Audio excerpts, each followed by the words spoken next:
All right. So, good afternoon and welcome to the second day of our University of Maryland St. Joseph Medical Center Cancer Institute Cancer Survivorship Week. Um, for 2021, National Cancer Survivors Day was actually on Sunday, and it is an annual celebration on the first Sunday of June.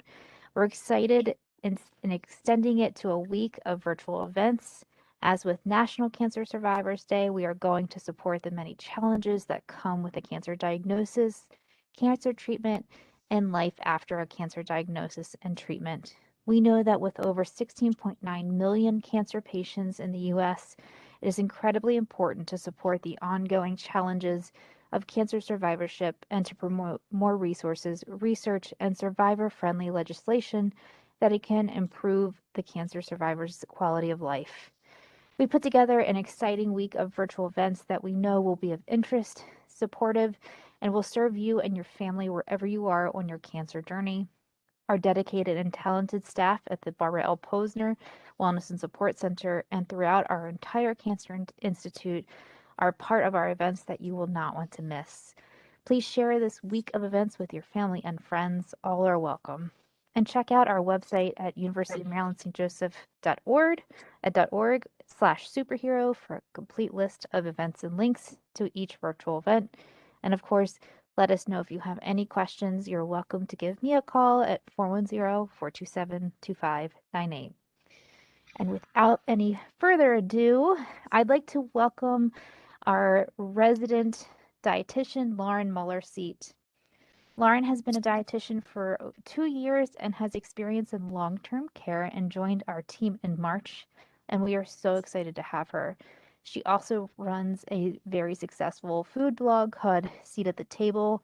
I encourage you to check that out. It is so enlightening and very fun read. So, Lauren, whenever you're ready, the stage is yours. Great. Thank you so much for that introduction. And I'm just going to share my slides with you all today. All right. Can everybody see that okay? Is it coming through? All right. Looks good to me. Perfect. Great.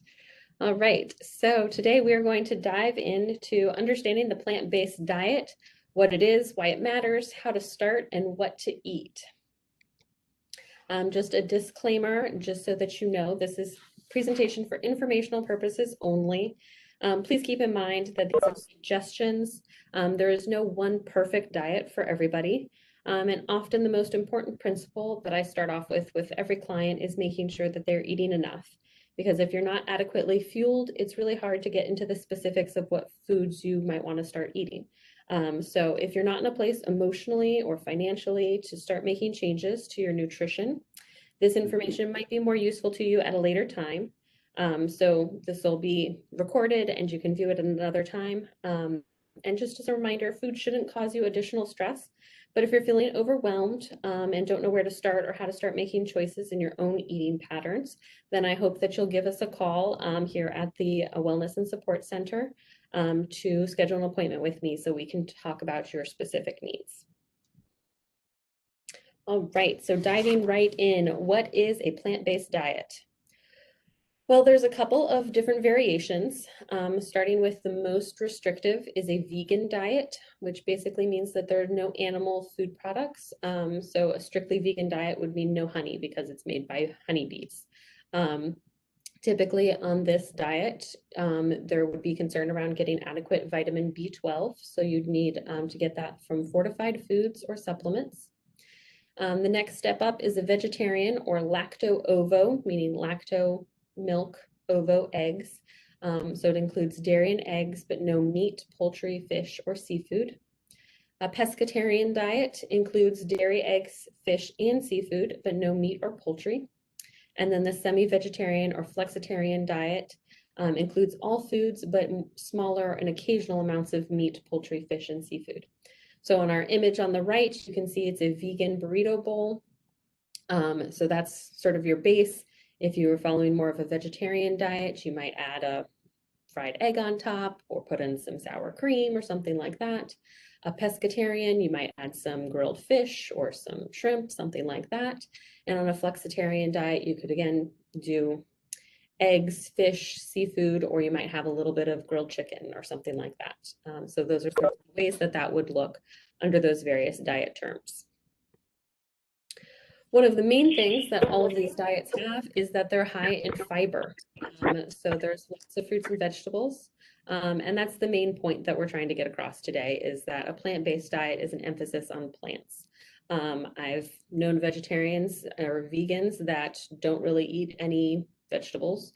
And I've known carnivores that also don't really eat any vegetables. So on any spectrum, you can have different varieties, and I just want to make sure that the point is to incorporate more plants with whatever other foods you like to enjoy as well.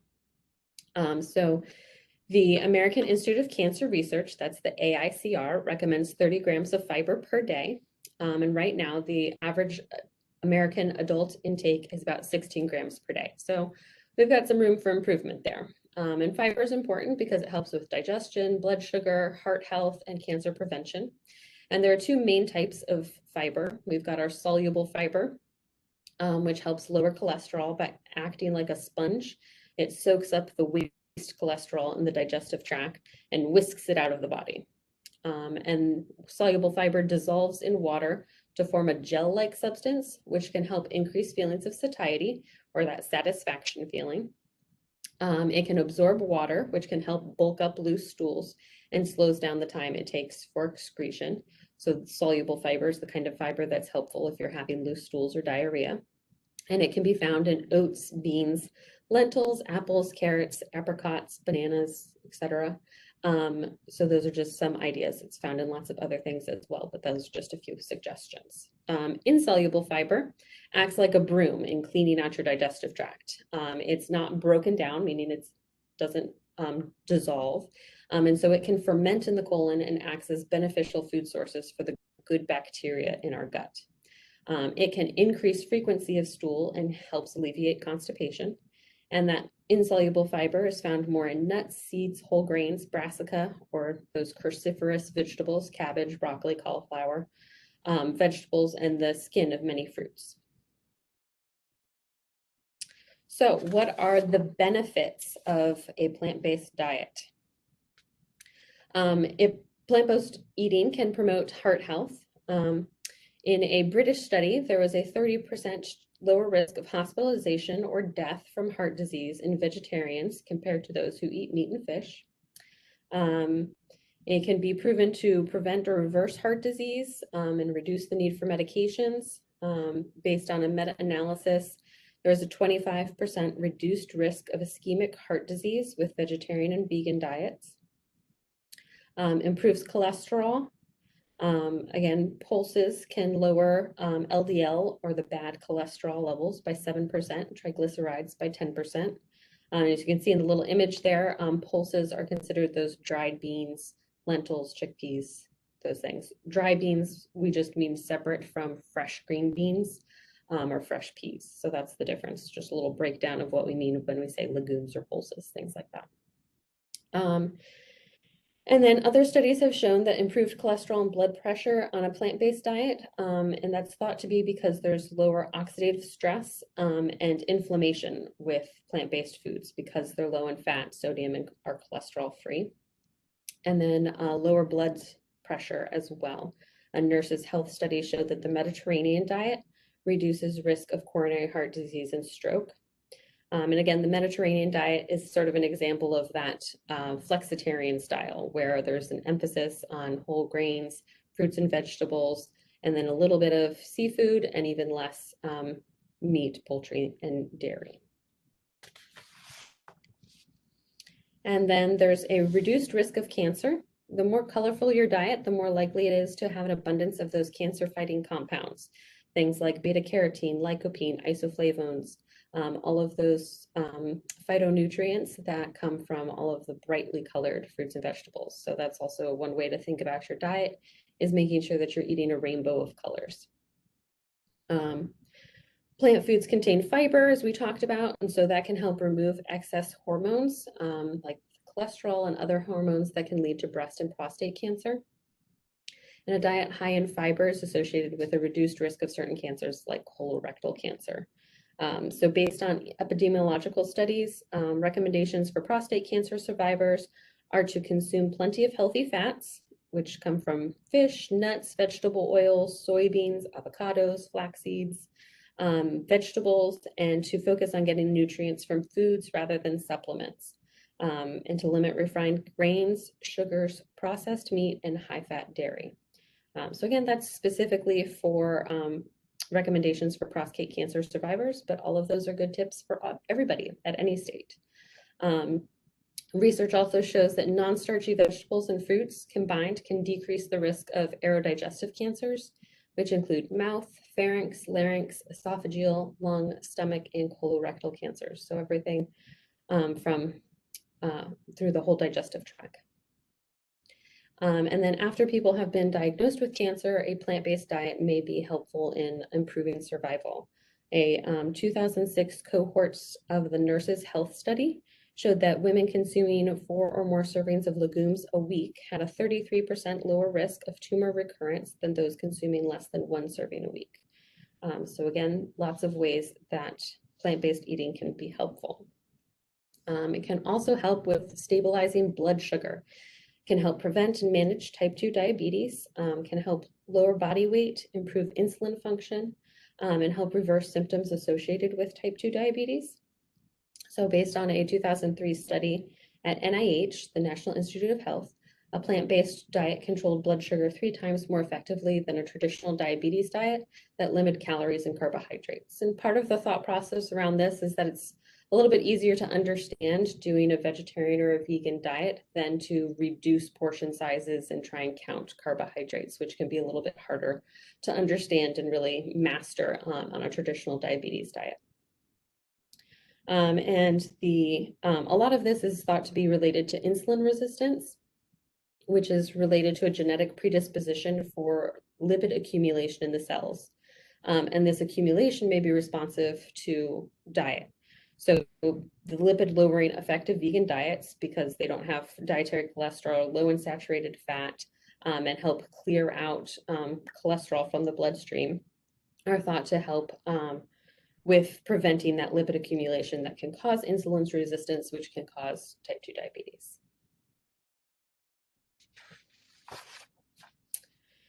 And our last benefit that we're going over today is that plant-based diets are thought to promote brain health. Because they're rich in antioxidants, folate, vitamin E, they're thought to provide a protective effect for the brain. Berries and foods rich in vitamin E, nuts and seeds are all especially beneficial. And because saturated and trans fat found in meat and dairy and fried foods can increase the risk of Alzheimer's disease and other cognitive conditions. The Nurses study found that a diet higher in vegetable intake, especially the leafy green vegetables, help reduce cognitive impairment. And again, this ties back into inflammation and oxidative stress. So the fact that these antioxidants that are coming from all of those colorful fruits and vegetables can help reduce the inflammation in the body. And of course, getting regular exercise and plenty of sleep is also beneficial to promoting brain health and pretty much everything else. All right, so what we're all really here for, how to start. So a lot of times people think that, all right, well, I can just use some of those meat replacements and just swap out my meat instead of, for more of those plant-based options. But before you do, let's take a look at the nutrition facts.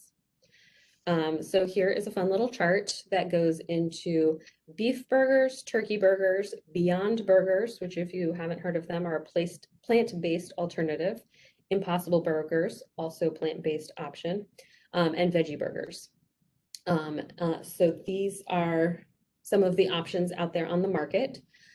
And so one of the things to look at is that on the beef burgers, they're pretty high in total fat. And then their saturated fat is also at 35%. But if you look across at the Impossible Burgers, which is a plant-based option, the saturated fat is even higher at 40%. Now, saturated fat is the ones that we're trying to avoid and really limit in our diet because saturated fats mean that they're solid at room temperature. So thinking about butter and the fat in meats, Where it's solid, that's what's going to be clogging up arteries and making your blood thicker and less likely to move freely. So that's one of the ones we're trying to avoid. So it's kind of shocking that the Impossible Burger is already at 40% higher than a traditional beef burger. You can see the Beyond Burger slightly better with 25%, but that's pretty up there with a traditional beef burger. Turkey burgers, 13%, and a veggie burger, again, from Morningstar, one of those non-meat options, is just 5%. But before we go switching straight to veggie burgers, we have to consider the sodium in there. It's the highest amount of sodium in the veggie burgers, so just keep that in mind. Dietary fiber is available in veggie and Impossible burgers. So that's a nice little benefit from those, that you get 3 grams, which doesn't sound like a lot, but it all adds up and is actually a pretty decent source of fiber. Protein, which is also what we expect to come from our meat options, is highest in turkey burgers, which surprised me a little bit, at 22 grams, but they're all pretty relative. Again, beef burgers are at 19 grams compared to veggie burgers at 16 grams, but relatively comparable. And then iron in the Beyond and Impossible burgers. Again, iron is something that we usually think about getting from our red meat, especially. And the beef and turkey burgers are equivalent at 8%, but the Beyond and Impossible burgers are even higher at 20 and 25%. So just something to keep in mind if you are looking for sources of iron, that is a good option. So again, my point in showing you this is not to say that one of these is best or anything like that. All foods can fit, but it's important to recognize when you're swapping something out, even if you are using an Impossible or a Beyond burger, it's important to check those nutrition fact labels. And with these, based on this, I would recommend that even if you're swapping out for a vegetarian or vegan option, you'd still want to have this as an occasional something special and not an everyday occurrence. So it's all about balance and how many times a week you're eating these sorts of things. All right, so how do you get started if we can't just swap out and start using all non-meat versions, right?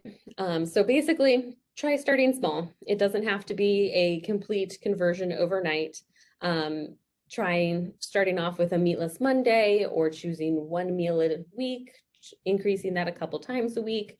Maybe you go meatless at lunches or meatless before 5 p.m. or meatless during the week and not on the weekends. However you want to do it, there's no right or wrong answer to it. You just have to figure out what's going to work best for your lifestyle and the people that you are eating with as well.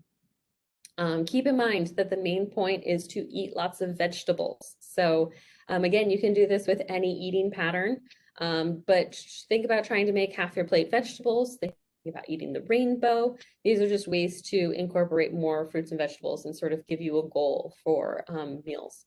Again, doesn't have to be complicated, but just trying to think about, all right, where am I going to incorporate my fruits and vegetables? With a lot of patients who are interested in increasing their produce intake, that's what we start with. Instead of thinking about what's my protein for the meal, we think about, okay, what vegetable do I have? How am I going to integrate that into my meal? And what can I have with that? So changing that mindset a little bit to think about other options for how to incorporate more vegetables. Again, think about reduction, not restriction or replacement. This I think is really important, especially if you're the type that doesn't like to be told you can't have something. Restriction can often make people feel like they're cutting it out and start having cravings, things like that. So again, this isn't to say that you can never have your favorite beef dish again. It's saying maybe have that for a special occasion, but the majority of the time you want to be focusing more on plant-based foods. Again, using meat as a flavor garnish to add a little bit of seasoning rather than the main centerpiece. Transitioning slowly, adding some beans or lentils to dishes that you already like. You could also try using some of the fake beef versions of things. Morningstar has great fake beef crumbles that work well in most dishes. Or you can also just focus on moving away from red meat and transitioning to chicken or turkey instead and see how that goes. So The American Institute of Cancer Research has this nice little transition model. This is the typical American diet with a large focus on red meat and starchy sides, and then transitioning into a smaller portion of red meat, having more fruits and vegetables, whole grains with that brown rice, and then moving into the more plant-based diet, where there's more of an emphasis on colorful fruits and vegetables, and the protein portion is reduced to a smaller serving. And then the other important thing is to think about incorporating whole grains. I know that grains have not been the star recently with all of the low carbohydrate diets out there. But they're a really great way of getting a lot of nutrients, getting fiber in, and are really helpful for a lot of reasons. So experiment with different types, see what you like. They do have a lot of good texture to them, so they can be a part of a very balanced diet. All right, so another option is to change up the shape of your meal. So I like to think about this as typically we're eating off of a lot of plates and changing it to a bowl. Bowls are super popular right now, Buddha bowls or any other type, where you're sort of starting with a base of greens, lettuce, spinach, whatever you like, or grains, doing some of the brown rice, quinoa, anything like that. Some examples of places where you can try this is places like Kava, Meze, Chipotle, Sweet Green, Chopped. Any of those sort of salady places always have this available. Chipotle, I mean, you can always do a salad there, which basically just means starting with a bed of greens and then adding things to it. The picture that we have there, shows that farro salad with chickpeas on it. So offering things like that, where you can start with a base of grains like farro, or doing lettuce at the bottom and then piling things on, is a good way of thinking about what that can look like. And then enjoy seasonal eating. Really enjoy the highlights of the season. Right now, as we're heading into summer, it's the best time for those berries are starting. You're already getting those strawberries out in the fields. If you can go picking for some, get them fresh, or getting them at the supermarket where you can really enjoy them. I know a lot of people love fresh fruit, but we don't always think about eating it. But this is the perfect time to sort of reprioritize all of those delicious flavors and really highlight them so that you can enjoy them as a sweet treat after a meal, as snacks. Those are great options. And then if you're eating with others, just be transparent with others about what your dietary pattern looks like. Tell friends and families about any dietary changes, especially if you're wanting them to accommodate you at the next cookout or anything like that. And offer to bring foods that you can eat. Some people are very intimidated when having to cook for a new vegetarian or vegan and want to make sure that they're getting it right. So always offer to bring something that you know that you can eat yourself, and then introduce people to these wonderful types of foods and show them that this type of eating pattern doesn't have to be complicated or restrictive. And then plan ahead when dining out, especially if you're following a more restrictive vegan or vegetarian eating pattern. You just want to think ahead and check out the menus to make sure that you have enough choices that will appeal to you. And keep in mind that many regions of the world have plant-based diets, so try something new and exotic for you. Thai, Indian, Mexican, Ethiopian are generally very friendly to vegetarian diets. All right, so getting into protein, this is one that people are often nervous about getting enough of on a plant-based diet. So protein is necessary because it helps build, maintain, and repair body tissue. We need more of it when we're seriously ill or building muscles if you're doing some weightlifting routines or for wound healing. The average woman needs about 46 grams a day, men a little bit higher, 56 grams a day. And Americans are easily able to meet this amount, even if they're following a plant-based diet. So it's not a major concern, despite all of the emphasis that our culture does have on making sure that you're getting that protein in. And just keep in mind that more is not always better. So there's no need to go out and buy protein supplements or anything like that. You can easily get it through food alone. And excess amounts of protein can cause your kidneys to do extra work. So that just puts extra strain on them and isn't necessarily beneficial to you. So how much protein is in various things? So I put poultry and fish at the top, just to give a frame of reference. Those are about 20 to 35 grams in a 4-ounce serving. And so then this just runs through some of those main plant-based protein options to give you an idea of what it would look like. So it's pretty easy to meet your needs. So if you had a half cup of oatmeal dry, then cooked it, with pumpkin seeds in the morning for breakfast, a spinach salad with 2 cups of spinach with lentils, and then maybe a soybean stir fry for dinner, you'd be up to 49 grams of protein, which is just what you need if you're a woman, a little bit less than what you would need if you're a man.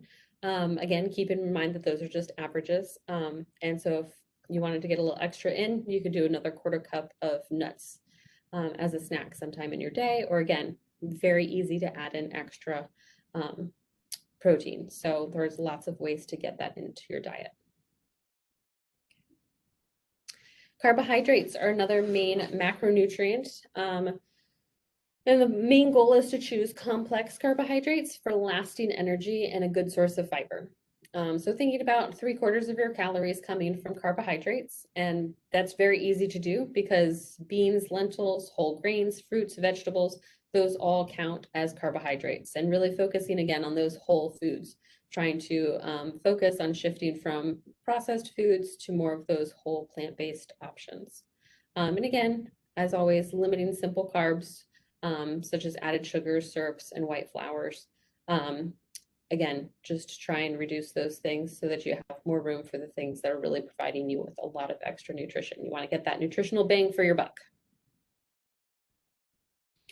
And so then what nutrients do you need to watch out for? Vitamin B12, as I mentioned at the beginning, is harder to get without eating animal products.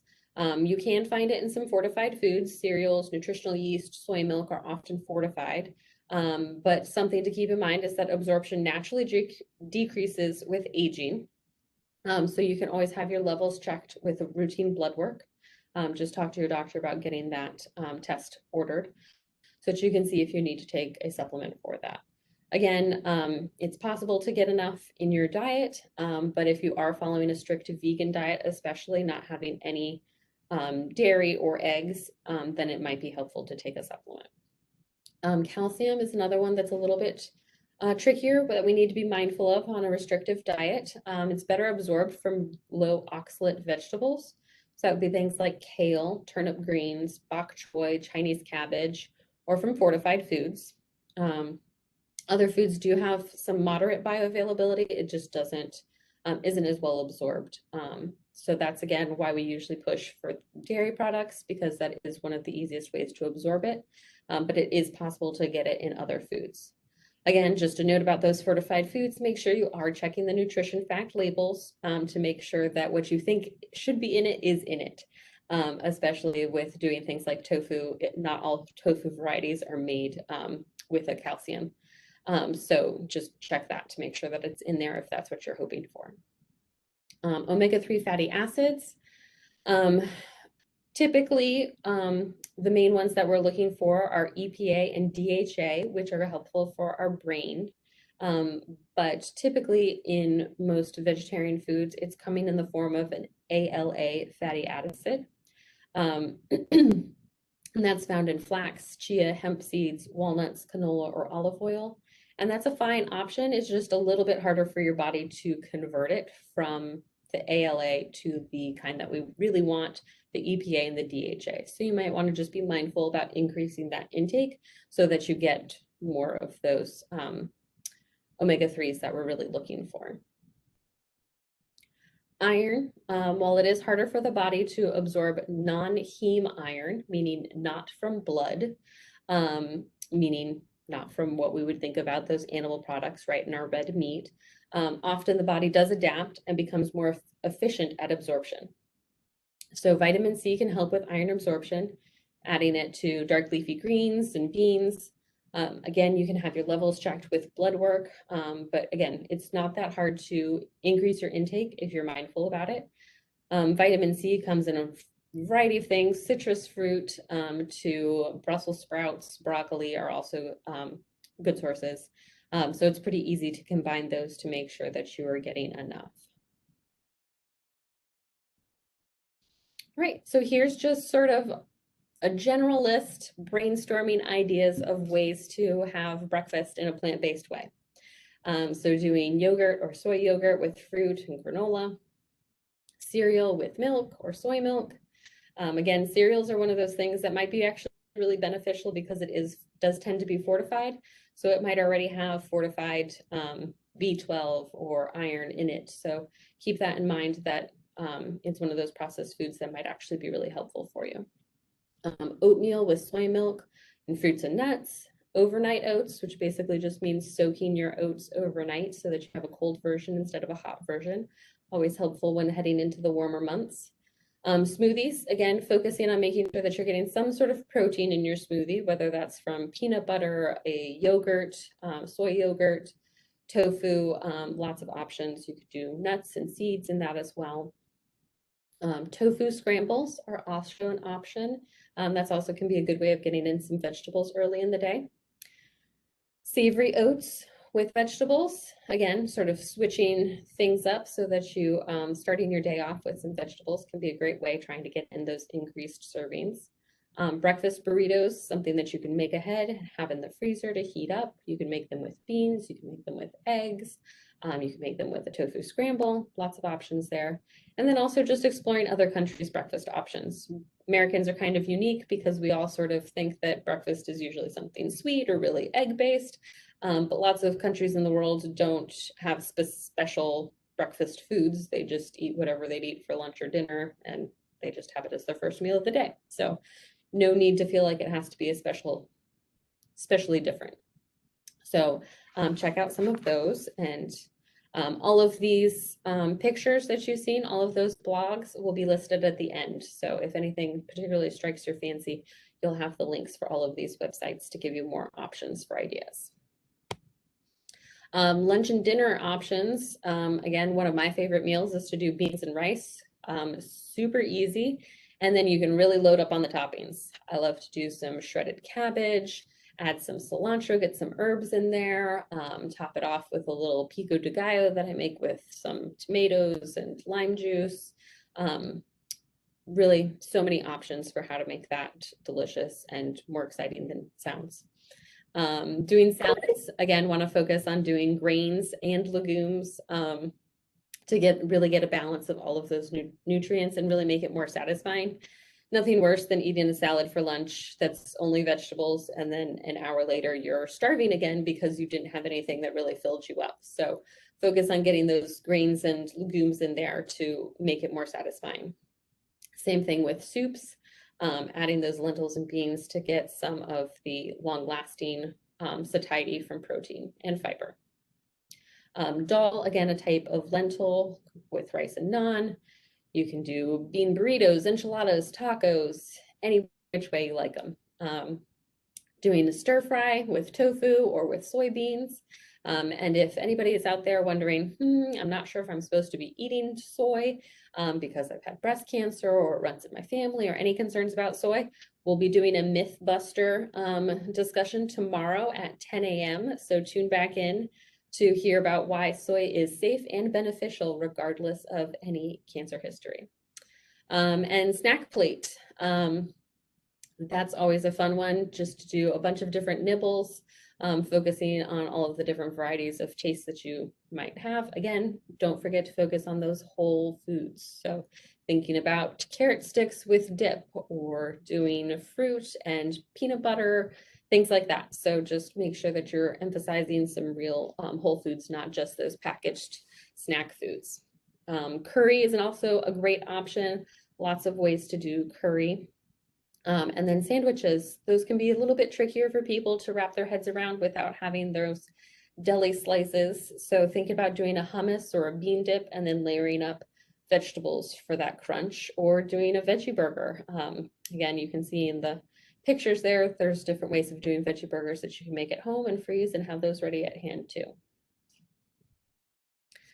Another option is sort of a build your own. Again, this is sort of that focus on bowls that I like so much, but there's lots of ways to do it. Typically, people like to think about doing a protein, vegetable, and a starch. That's a very common thing that I hear for most people's dinners.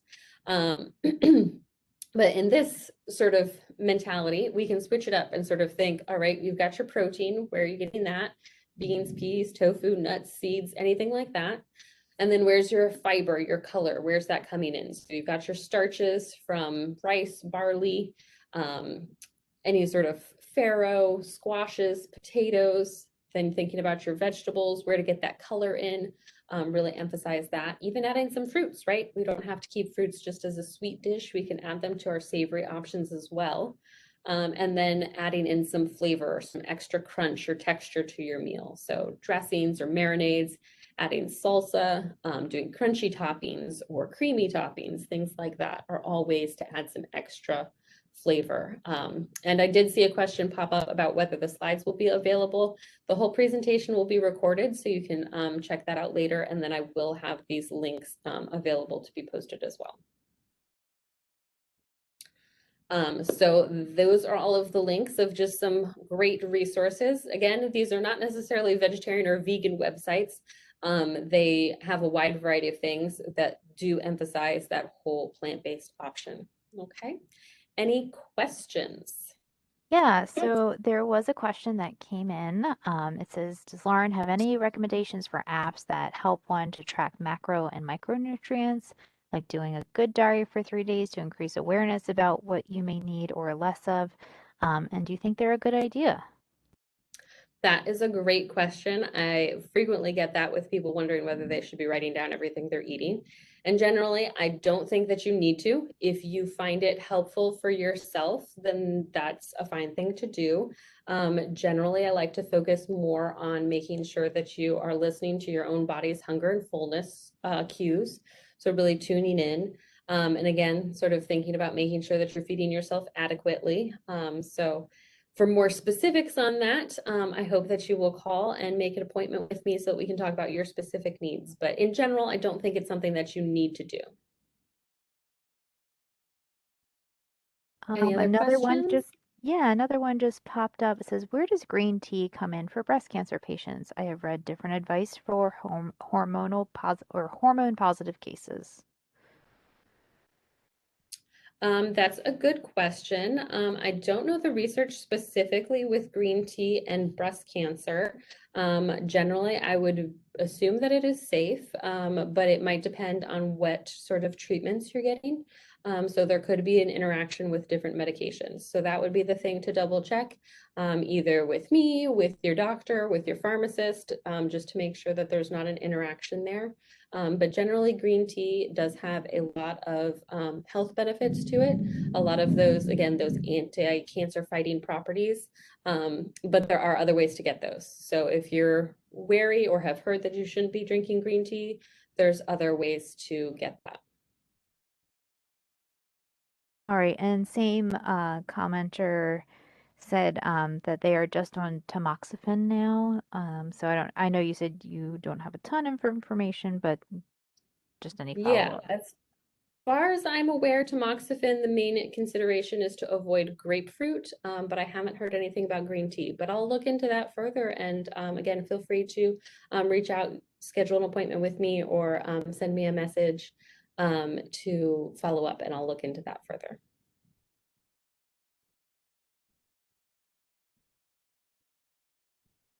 I don't have anything else in the chat, but yeah.